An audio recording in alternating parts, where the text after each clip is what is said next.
Hello friends, આજે આપણે ફરીથી મળ્યા છે ચેપ્ટર 1 સજીવ વિશ્વનો ટોપિક નંબર 3 વર્ગીકૃત કક્ષાઓને સમજવા માટે.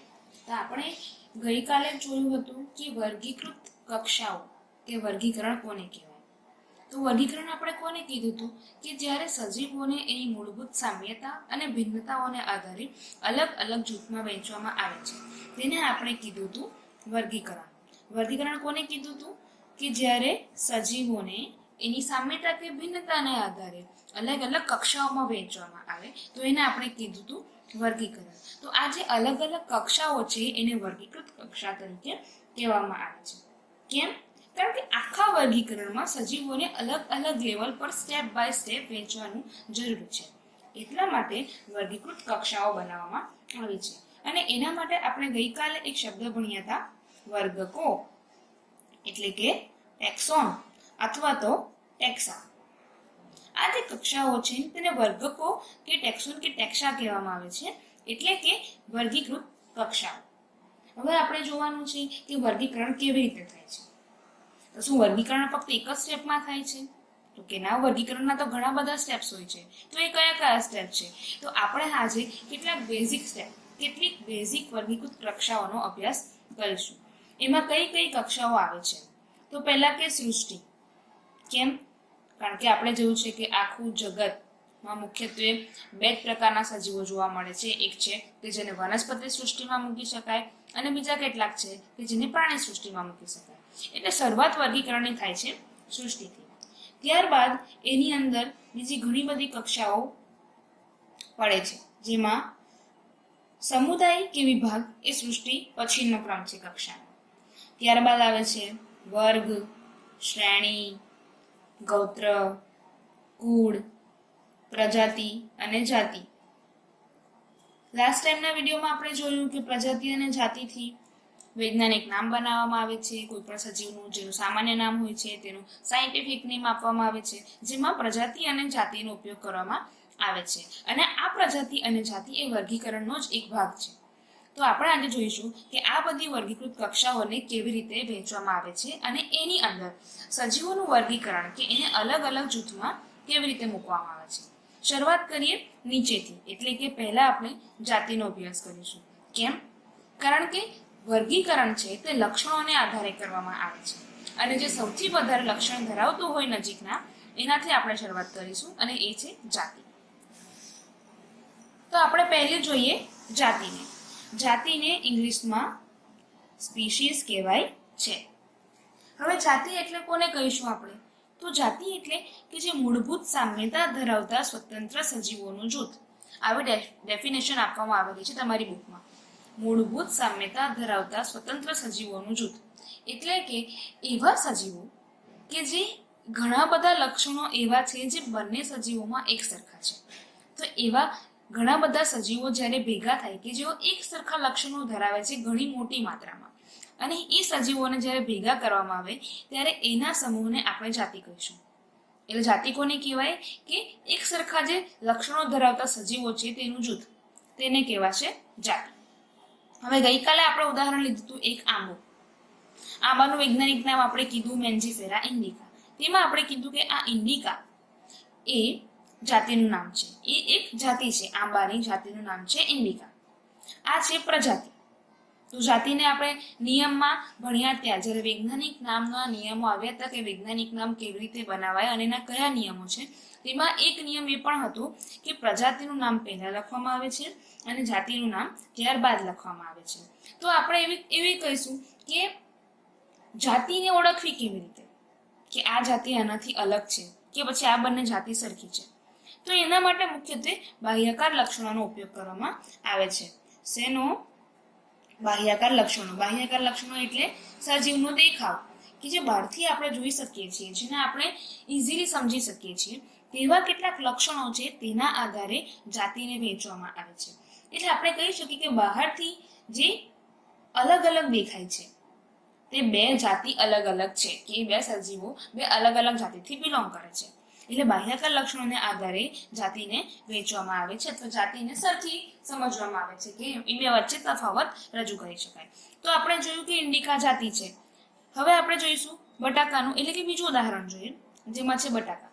બટાકાનું બોટનિકલ નેમ છે સોલેનમ ટ્યુબેરોસમ, જેમાં સોલેનમ છે એ પ્રજાતિ છે અને ટ્યુબેરોસમ એ જાતિનું નામ છે. ત્રીજું છે સિંહ. આપણે એક પ્રાણીનું નામ લીધું સિંહ. સિંહની પ્રજાતિ છે પેન્થેરા અને એની જાતિ છે લિયો, એટલે એનું વૈજ્ઞાનિક નામ થયું પેન્થેરા લિયો. બરાબર છે. એટલે આપણે જોઈશું કે જાતિનું નામ આપણે પાછળના ભાગે લખીએ છીએ, જ્યારે પ્રજાતિનું નામ આપણે આગળના ભાગે લખીએ છીએ. હવે આપણે કીધું કે વૈજ્ઞાનિક નામ બે ઘટકોથી બને છે, એક છે પ્રજાતિ અને એક છે જાતિ. તો આપણે જાતિ સમજ્યા. હવે આપણે જોવાનું છે કે પ્રજાતિ કોને કહેવાશે. પ્રજાતિ એટલે શું? કે નજીકના ગાઢ સંબંધ ધરાવતી જાતિનું જૂથ. નજીકના ગાઢ સંબંધ ધરાવતી જાતિનું જૂથ એટલે શું? માની લો કે બે જાતિ છે, એ બંને જાતિની વચ્ચે કેટલાક એવા લક્ષણો છે કે જે સમાન છે અને કેટલાક એવા લક્ષણો છે કે જે અલગ છે. તો કેટલાક ચોક્કસ લક્ષણોને આધારે એ બે જાતિને એક જ પ્રજાતિની અંદર ગોઠવવામાં આવે છે. આપણે અહીંયા જ જોયું કે આંબામાં મેન્જીફેરા ઇન્ડિકામાં જે મેન્જીફેરા છે એ પ્રજાતિ છે. બટાકાનું ઉદાહરણ જોઈએ તો કે સોલેનમ ટ્યુબેરોસમ. આ ટ્યુબેરોસમ એ જાતિ છે, પણ સોલેનમ એ પ્રજાતિ છે. તો સોલેનમની અંદર બીજા પણ કેટલાક લક્ષણો છે કે જેના કારણે બીજા કોઈ સજીવને આ સોલેનમ નામની પ્રજાતિમાં મૂકી શકાય. એનું આપણે એક ઉદાહરણ જોઈએ. રીંગણ. રીંગણનું બોટનિકલ નેમ છે સોલેનમ મેલોન્જેના. હવે આ જાતિ અલગ છે, ટ્યુબેરોસમ જાતિ અલગ છે અને મેલોન્જેના જાતિ અલગ છે, પણ એ બેની વચ્ચે એવા કેટલાક લક્ષણો છે કે જેના કારણે એ બંનેને સોલેનમ નામની પ્રજાતિની અંદર મૂકી શકીએ. હવે આપણે બીજું ઉદાહરણ જોઈએ સિંહનું. સિંહનું નામ લખ્યું આપણે પેન્થેરા લિયો. લિયો એ એની જાતિ છે, પણ પેન્થેરા એની પ્રજાતિ છે. તો પેન્થેરાની અંદર બીજા પણ કેટલાક સજીવો આવશે, જેમ કે વાઘનું નામ છે તે છે પેન્થેરા ટાઇગ્રીસ. બરાબર? તો એ પણ પેન્થેરાની અંદર જ આવે છે.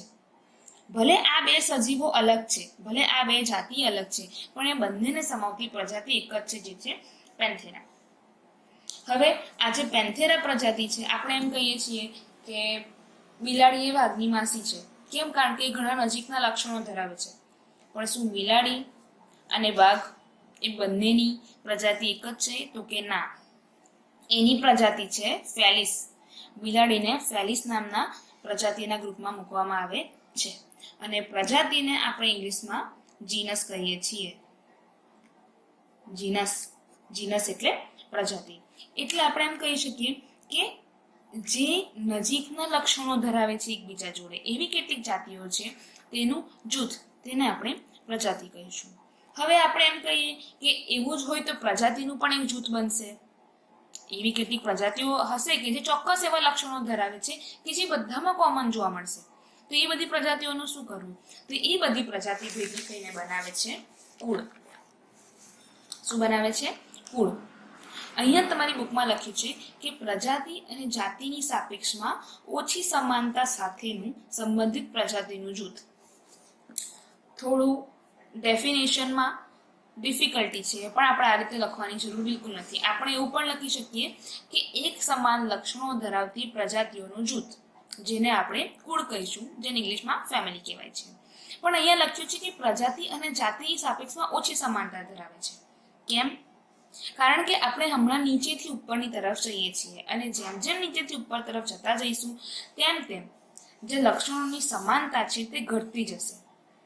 જાતિમાં સૌથી વધારે સમાન લક્ષણો ધરાવતા સજીવો જોવા મળશે અને જેમ જેમ આપણે પ્રજાતિ, કુળ અને એની રીતે ઉપર ને ઉપર સૃષ્ટિ સુધી જઈશું તેમ તેમ સમાનતા ધરાવતા લક્ષણોની સંખ્યા ઓછી થતી જશે. એટલે અહીંયા કહેવામાં આવેલું છે કે પ્રજાતિ અને જાતિની સાપેક્ષમાં ઓછી સમાનતા ધરાવે છે, પરંતુ એવી પ્રજાતિનું જૂથ કે જે એકબીજા જોડે થોડાક સમાન લક્ષણો ધરાવે છે. એટલે આપણે કહી શકીએ કે એક સરખા લક્ષણો ધરાવતી પ્રજાતિના જૂથ, જેને આપણે ફેમિલી કે કુળ કહીએ છીએ. હવે કુળ છે તે વાનસ્પતિક અને પ્રજનનિક લક્ષણોના આધારે વર્ગીકૃત કરવામાં આવે છે. એટલે કે દરેક સજીવમાં એની વાનસ્પતિક ક્રિયાઓ કેવી છે અને એ કઈ રીતે પ્રજનન કરે છે એના આધારે કુળનું વર્ગીકરણ કરવામાં આવે છે. એટલે કે એવી પ્રજાતિનું જૂથ કે જેમાં વાનસ્પતિક અને પ્રાજનનિક સમાનતાઓ હોય એવા જૂથને પ્રજાતિના જૂથને ફેમિલીની અંદર સમાવવામાં આવે છે. હવે એક્ઝામ્પલ આપણે જોઈએ. સોલેનમ, આપણે આગળ જોયું કે સોલેનમ એક પ્રજાતિ છે. સોલેનમ ટ્યુબ્રોસમ બટાકા અને સોલેનમ મેલોન્જેના એટલે કે રીંગણ, આ બંને એક જ સોલેનમ નામની પ્રજાતિમાં આવે છે. એવી રીતે પિટોનિયા, ધતુરા, એ બધી ઘણી બધી પ્રજાતિઓ છે. એ બધાને એક જ કુળ સોલેનેસી ની અંદર મૂકવામાં આવે છે. શેની અંદર? સોલેનેસી ની અંદર મૂકવામાં આવે છે. સોલેનમ એટલે કે બટાકા અને રીંગણ એ બંનેનું કુળ એટલે બંનેની ફેમિલી એક જ છે અને એનું નામ છે સોલેનેસી. એ જ રીતે આપણે જોઈએ કે લિયો, ટાઇગ્રીસ અને પારડસ જાતિઓ આપણે જોઈ, એને આપણે કીધું કે પેન્થેરા નામની પ્રજાતિમાં મૂકવામાં આવે છે. હવે આ જે પેન્થેરા છે એને આ બિલાડીની સાથે આપણે જોયું કે બિલાડીનું એક પ્રજાતિ છે જેને ફેલિસ કીધી આપણે, તો એ બંનેની સાથે ફેલિડી નામના કુળમાં મૂકવામાં આવે છે. એટલે શું કહીશું આપણે કે વાઘ અને સિંહ અને બિલાડી એ બંનેનો કુળ એક જ છે. એ બંનેની પ્રજાતિ એક નથી, પણ એ બંને એક જ ફેમિલીમાંથી બિલોંગ કરે છે, એક જ કુળમાંથી બિલોંગ કરે છે. એટલે કે પેન્થેરા અને બિલાડી એ બંનેની જે પ્રજાતિ છે એટલે કે પેન્થેરા અને ફેલિસ એ બંનેને ફેલિડી કુળની અંદર મૂકવામાં આવે છે. હવે આપણે જોઈએ બાહ્યકાર રચનાને આધારે આપણે વાત કરીએ કે બાહ્યકાર લક્ષણોને આધારે વર્ગીકરણ કરવામાં આવે છે, શરૂઆતનું વર્ગીકરણ. તો એમાં આપણે કીધું બિલાડી અને કૂતરો. બિલાડીનું આપણે કીધું કે એની તો ફેલિસ પ્રજાતિ છે, બાહ્યકાર લક્ષણોને આધારે સમાનતા જોવાની છે. તો બિલાડી અને કૂતરાને આપણે ધ્યાનમાં લઈએ તો એ બે પણ અલગ અલગ દેખાવમાં છે. તો જે બિલાડી છે તેને ફેલિડી નામના કુળમાં મૂકવામાં આવે છે, જ્યારે કૂતરો છે તેને કેનિડી નામના કુળમાં મૂકવામાં આવે છે. આ બંને ના કુળ અલગ છે. કેમ? કારણ કે આ બંને સજીવો એકબીજાથી ઘણા અલગ છે. આ જ રીતે હવે આપણે કહીશું કે કુળ તો આપણે જોઈ લીધું, ફેમિલી જોઈ લીધું, તો ફેમિલી બિલોંગ ક્યાંથી કરે? તો કે ગોત્ર. ગોત્ર એટલે સરખા લક્ષણો ધરાવતા કુળ જ્યારે ભેગા થાય ત્યારે એ ગોત્ર બનાવે. એનું એક્ઝામ્પલ જોઈએ. વનસ્પતિમાં જોઈએ તો આપણે કીધું કે સોલેનેસી ફેમિલી જોઈએ આપણે પહેલા. તો સોલેનેસી છે, કોન્વોલ્યુલેસી છે, એ બધી જે ફેમિલી છે એટલે એ બધા જે કુળ છે તે ભેગા મળીને એક જ ગોત્રની અંદર સમાવેશ કરવામાં આવે છે. તો એ ગોત્ર કયું? તો કે પોલીમોનિયસ. આ એનું ગોત્રનું નામ છે. સોલેનેસી અને એના જેવી બીજી ઘણી બધી ફેમિલી, ઘણા બધા કુળો હશે કે જેને એક જ ગોત્રની અંદર સમાવેશ કરવામાં આવે. એટલે કે સોલેનેસી અને કોન્વોલ્યુલેસી અને પોલીમોનિયલ્સ નામના એક જ ગોત્રમાં સમાવેશ કરવામાં આવે છે. એ જ રીતે ફેલિડી છે, કેનિડી છે, એ બંનેને પણ કાર્નિવોરા નામના ગોત્રમાં સમાવેશ કરવામાં આવે છે. શા માટે? હવે તમે એમ કહેશો કે આ તો લક્ષણો ઘટતા ગયા, સમાનતા ઘટતી ગઈ. એવું જ થાય છે. કેમ? કારણ કે જ્યારે આપણે ઉચ્ચ તરફ કક્ષામાં જઈએ, ઊંચી કક્ષામાં જઈએ તેમ તેમ સમાનતાઓમાં ઘટાડો થતો જોવા મળે છે. એટલે કે એક ચોક્કસ લક્ષણો જ્યારે ઉચ્ચ કક્ષામાં વર્ગીકરણ કરવામાં આવે છે ત્યારે એક ચોક્કસ એક સ્પેસિફિક લક્ષણના આધારે જ એનું વર્ગીકરણ થાય છે. હવે આપણે જોઈશું વર્ગ. તો વર્ગ કોને કહેવાશે? એ જ છે સરખું કે નજીકના સંબંધિત ગોત્ર કે જે થોડા ઘણા લક્ષણો એવા એક પર્ટિક્યુલર લક્ષણ એવું છે કે જેના આધારે એને એક જ વર્ગમાં મૂકવામાં આવે. હવે આપણે અહીંયા ગોત્રમાં જોયું કે સોલેનેસી અને કોન્વોલ્યુલેસી અને પોલીમોનિયલ્સમાં મૂકવામાં આવે. તો કે શા માટે મૂકવામાં આવે? એના પુષ્પીય લક્ષણોને આધારે. શેના આધારે? પુષ્પીય લક્ષણોને આધારે. એની પુષ્પની રચના, એની અંદર જોવા મળતા લક્ષણો, એ બધાને આધારે એને એક જ ગોત્રમાં મૂકવામાં આવે છે. તો આવા જે સમાન ગોત્ર ધરાવતા લક્ષણો છે તેને શેમાં મૂકીશું આપણે? વર્ગમાં. એક્ઝામ્પલ લઈએ. વાનર અને ગોરીલા એ બંને પ્રાઇમેટામાં આવે છે.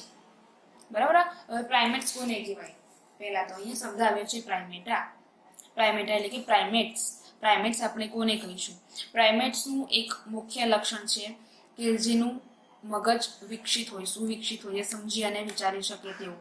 એટલા માટે વાનર ગોરીલા અને માનવને પ્રાઇમેટ્સમાં મૂકવામાં આવે છે. પ્રાઇમેટ્સનું સૌથી મોટું લક્ષણ આ જ છે કે એમનું મગજ થોડું વિકસિત હોય છે બીજા પ્રાણીઓની સરખામણીમાં. આપણે સમજી શકીએ કે વાનર આપણી કોપી કરે છે, આપણે કઈ રીતે સમજી શકીએ છીએ.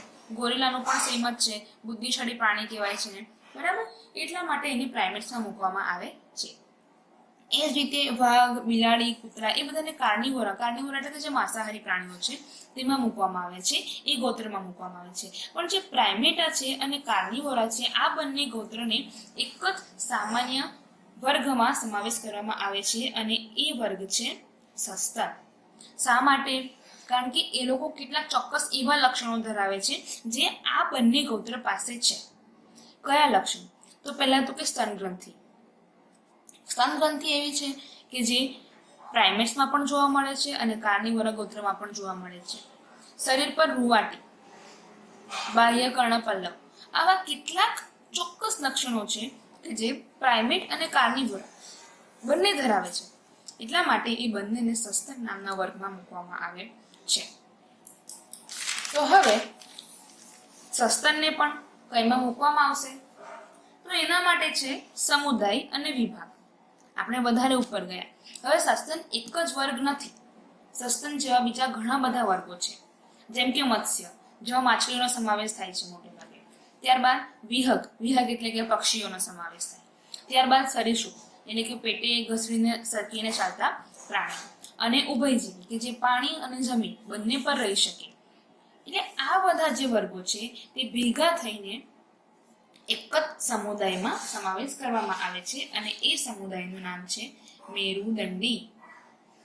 આ સમુદાયનું નામ છે મેરુદંડી. હવે મેરુદંડીમાં કેવી રીતે મૂકીએ? તો આ બધા જે સજીવો છે તેમાં એક લક્ષણ ખાસ કોમન છે કે એ લોકો મેરુદંડ ધરાવે છે. મેરુદંડ એટલે કે એ આપણા શરીરની અંદર પોલું ચેતાતંત્ર આવેલું હોય છે. આપણા શરીરના પાછળના ભાગે પૃષ્ઠ બાજુએ મેરુદંડ આવેલો હોય છે. આપણે એને કરોડરજ્જુ તરીકે ઓળખીએ છીએ કારણ કે લાંબા ગાળે એ કરોડરજ્જુમાં રૂપાંતર પામે છે. એટલે કે મેરુદંડ ધરાવતા જેટલા પણ સજીવો છે, જેટલા પણ વર્ગ છે, તે બધાને એક જ ગ્રુપમાં મૂકવામાં આવે અને એ ગ્રુપનું નામ છે મેરુદંડી સમુદાય. હવે મેરુદંડી સમુદાય એટલે સમુદાય શબ્દ છે તે પ્રાણીઓ માટે વાપરવામાં આવે છે, જ્યારે વિભાગ શબ્દ છે જે વનસ્પતિ માટે વાપરવામાં આવે છે. એટલે જ્યારે પ્રાણીઓનું વર્ગીકરણ કરવામાં આવે ત્યારે સૃષ્ટિ પછી સમુદાય લખવામાં આવે છે અને જ્યારે વનસ્પતિનું વર્ગીકરણ કરવામાં આવે ત્યારે સૃષ્ટિ પછી વિભાગ શબ્દનો ઉપયોગ કરવામાં આવે છે. તો આપણે જોયું કે વિભાગ શબ્દ છે તે વનસ્પતિ માટે વપરાય છે. વનસ્પતિમાં પણ કેટલાક વિભાગો છે. એમાં આપણે જોઈશું એક આવૃત બીજધારી વનસ્પતિ, એક છે અનાવૃત બીજધારી વનસ્પતિ. આ બધા વિભાગો છે. આવૃત બીજધારી એટલે શું આપણે જોઈશું. તમે કદાચ આગલા ધોરણમાં ભણી ગયા છો કે જેનું બીજ ઢંકાયેલું હોય ફળના આવરણથી તેને આવૃત બીજધારી વનસ્પતિ કહેવાય અને જેના બીજ ખુલ્લા હોય તેને અનાવૃત બીજધારી વનસ્પતિ કહેવાય છે. એટલે આ વનસ્પતિનું વિભાગનું નામ છે. હવે આ જે સમુદાય છે કે વિભાગ છે તેને પણ સૃષ્ટિ કહેવાતી એક ઉચ્ચ કક્ષામાં મૂકવામાં આવે છે. બધા પ્રાણીઓનો સમાવેશ એક જ સૃષ્ટિ નામની ઉચ્ચ કક્ષામાં મૂકવામાં આવે છે. આ વર્ગીકરણનું સૌથી પહેલું અને સૌથી ઉચ્ચ કક્ષાનું ચરણ છે. સૃષ્ટિ કઈ અત્યાર સુધીના જેટલા પણ સજીવો મળ્યા છે તે બધા સજીવોને મુખ્યત્વે બે સૃષ્ટિમાં વિભાજિત કરવામાં આવે છે. કઈ સૃષ્ટિ? એક છે વનસ્પતિ સૃષ્ટિ અને બીજી છે પ્રાણી સૃષ્ટિ. આમ બે સૃષ્ટિની અંદર દરેક સજીવને વિભાજિત કરવામાં આવેલા છે. વનસ્પતિ સૃષ્ટિમાં એકાંગી, દ્વિઅંગી, ત્રિઅંગી, આવૃત, અનાવૃત, એકદળી, દ્વિદળી એવી ઘણી બધી વનસ્પતિઓનો સમાવેશ થાય જે વનસ્પતિ સૃષ્ટિમાં કરવામાં આવે. અને પ્રાણી સૃષ્ટિમાં છે એકકોષી, દ્વિકોષી કે બહુકોષી પ્રાણીઓનો સમાવેશ. મેરુદંડી, અમેરુદંડી ઘણા બધા પ્રકારના સજીવો હોય છે. એ બધા પ્રાણીઓનો સમાવેશ પ્રાણી સૃષ્ટિની અંદર કરવામાં આવે છે. હવે આપણે જોઈશું કે વર્ગીકરણ કેવી રીતે લખાય. તો આપણે નીચેથી ઉપર અહીંયા તમને બતાવેલું છે વર્ગીકરણની કક્ષાનો ચડતો ક્રમ બતાવેલો છે, એટલે કે નીચેથી ઉપરની તરફ. નીચે જાતિ લખી છે. જાતિ આપણે કીધું કે જે સમાન લક્ષણો ધરાવતા હોય તેવા સજીવો. ત્યારબાદ આપણે કીધું પ્રજાતિ કે સમાન લક્ષણ ધરાવતી જાતિનો સમૂહ. ત્યારબાદ આપણે કીધું કુળ, એક સરખા કે નજીકના લક્ષણો ધરાવતી જાતિનો સમૂહ. ત્યારબાદ ગોત્ર એટલે ઘણા બધા કુળ ભેગા મળીને ગોત્ર બનાવે. ત્યારબાદ વર્ગ ઘણા બધા એક સરખા લક્ષણ ધરાવતા જે ગોત્ર છે તેના જૂથને વર્ગ કહેવાય.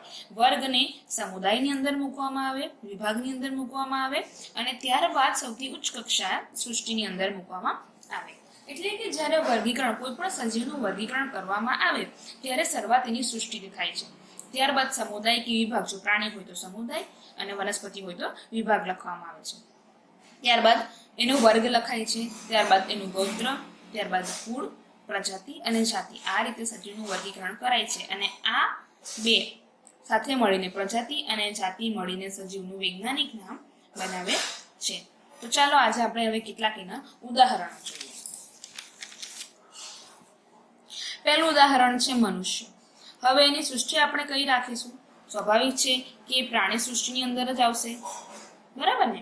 પ્રાણી સૃષ્ટિ. હવે આપણે જોયું એનો સમુદાય. સમુદાય લખ્યો છે મેરુદંડી. મેરુદંડી શું છે? મેં કીધું છે આગળ કે જે મેરુદંડ ધરાવે, કરોડરજ્જુ ધરાવે એના જીવન પર્યંત, તેને મેરુદંડી સમુદાયની અંદર સમાવેશ કરવામાં આવે છે. ત્યારબાદ છે વર્ગ સસ્તન. આપણે સસ્તનમાં આવીએ છીએ કેમ? કારણ કે આપણે સ્તનગ્રંથિ ધરાવીએ છીએ, શરીર પર રૂવાટી ધરાવીએ છીએ. ગોત્ર છે આપણું પ્રાઇમેટા, કારણ કે આપણું મગજ સુવિકસિત છે, આપણે નખ ધરાવીએ છીએ. ત્યારબાદ કુલ છે એનું હોમિનિડી, પ્રજાતિ છે એની હોમો અને જાતિ છે એની સેપિયન્સ. આ બે ભેગા મળીને એનું વૈજ્ઞાનિક નામ બનાવે છે, એટલે કે મનુષ્યનું વૈજ્ઞાનિક નામ થયું હોમો સેપિયન્સ. આ નામ તમારે યાદ રાખવાના છે તમારા શોર્ટ ક્વેશ્ચનમાં, 1 માર્ક્સ, 2 માર્ક્સમાં અથવા તો OMRમાં, MCQમાં તમને આ પૂછી શકાય.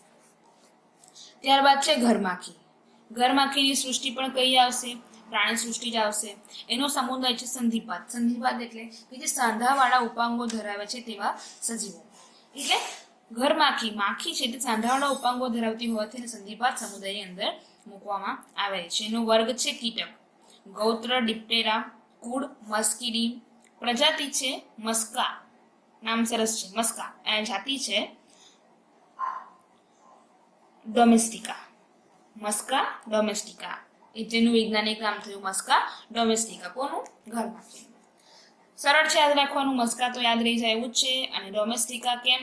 ઘર, આપણે ડોમેસ્ટિક અપ્લાયન્સીસ કહીએ છીએ એટલે ડોમેસ્ટિકા, ઘરમાખી. ત્યારબાદ બે ઉદાહરણ આપણે લઈશું વનસ્પતિના. પહેલો છે આંબો. એનું આપણે સૃષ્ટિ જોઈશું તો સ્વાભાવિક છે એની સૃષ્ટિ આવશે વનસ્પતિ સૃષ્ટિ. વિભાગ છે આવૃત બીજધારી, એટલે કે એનું બીજ જે છે તે ફળના આવરણથી રક્ષાયેલું છે, અંદરની બાજુએ આવેલું છે. વર્ગ છે એનો દ્વિદળી. કેમ? એ બે બીજપત્ર ધરાવે છે. તમે કેરીના બીજને ધારો કે ચીરો કે ફાળો તો એ આમ બે ભાગમાં વિભાજિત છૂટા થઈ જશે, બે ભાગ, બરાબર? એટલે એને દ્વિદળીમાં મૂકવામાં આવે છે. એનું ગોત્ર છે સેપિન્ડેલ્સ, કુળ છે એનાકાર્ડિયેસી, એની પ્રજાતિ છે મેન્જીફેરા અને એની જાતિ ફેરા ઇન્ડિકા. એનું સામાન્ય નામ થયું આંબો. ત્યારબાદ ઘઉં. ઘઉંની પણ સૃષ્ટિ વનસ્પતિ સૃષ્ટિ જ આવશે. એનો વિભાગ પણ આવૃત બીજધારી છે. એનો વર્ગ એકદળી છે. કેમ? કારણ કે ફક્ત એક બીજપત્ર ધરાવે છે. એ બે સરખા ભાગમાં કે પછી બે બીજપત્રમાં વિભાજિત થતું નથી. એનું ગોત્ર છે પોએલ્સ, કુળ છે પોએસી, પ્રજાતિ છે ટ્રિટિકમ અને જાતિ છે એસ્ટિવમ.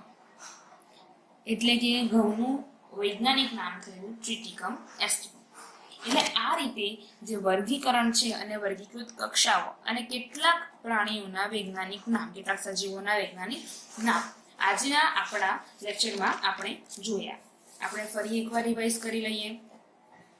પહેલા કીધું વર્ગીકૃત કક્ષાઓ કોને કહેવાય? જે વિભાજનની ક્રિયા છે, અલગ અલગ જૂથમાં વહેંચવાની ક્રિયા, તેને વર્ગીકૃત કક્ષાઓ કીધી. વર્ગકૃત, ટેક્સોન અને ટેક્સા શબ્દનો પ્રયોગ કર્યો. ત્યારબાદ આપણે જોયું જાતિ, અલગ અલગ જાતિના નામ, અલગ અલગ સજીવના વૈજ્ઞાનિક નામો જોયા. એ જ રીતે જાતિ જોઈ, પ્રજાતિ જોઈ. ત્યારબાદ કુળ, પ્રજાતિ અને જાતિની સાપેક્ષમાં થોડી ઓછી સરખા લક્ષણો ધરાવતા હોય તેવી પ્રજાતિનું જૂથ. ત્યારબાદ આપણે જોયું ગોત્ર, સરખા લક્ષણો ધરાવતા કુળનો સમૂહ. ત્યારબાદ વર્ગ, વર્ગ એટલે જે નજીકના સંબંધ ધરાવતા હોય તેવા ગોત્ર. ત્યારબાદ આપણે જોયું સમુદાય અને વિભાગ. જો પ્રાણી માટે વપરાય તો સમુદાય શબ્દ વપરાય છે અને જ્યારે વનસ્પતિ માટે વપરાય તો ત્યારે એ વિભાગ શબ્દ વપરાય છે. ત્યારબાદ આપણે જોયું સૃષ્ટિ. વનસ્પતિ સૃષ્ટિ અને પ્રાણી સૃષ્ટિ બે જ હોય છે. ત્યારબાદ આપણે જોયું કે વર્ગીકરણ કઈ રીતે લખી શકાય. શરૂઆત સૃષ્ટિથી થાય અને ધીમે ધીમે નીચે જતા છેક જાતિ સુધી પહોંચાય છે. પ્રજાતિ અને જાતિનું નામ સાથે ભેગું મળીને વૈજ્ઞાનિક નામ બને છે. ત્યારબાદ આપણે કેટલાક ઉદાહરણો જોયા અને એનું આખું વર્ગીકરણ જોયું કે મનુષ્ય, ઘરમાખી, આંબો અને ઘઉં ને કેવી રીતે વર્ગીકૃત કક્ષાઓમાં વિભાજિત કરેલા છે અને એના વૈજ્ઞાનિક નામો શું છે. આ તમારે ખાસ યાદ રાખવાનું છે. આ કદાચ તમને નીટ માટે પણ પૂછી શકે અને આ શોર્ટ ક્વેશ્ચનમાં પણ આવી શકે છે. બરાબર, ચલો, થેન્ક યુ.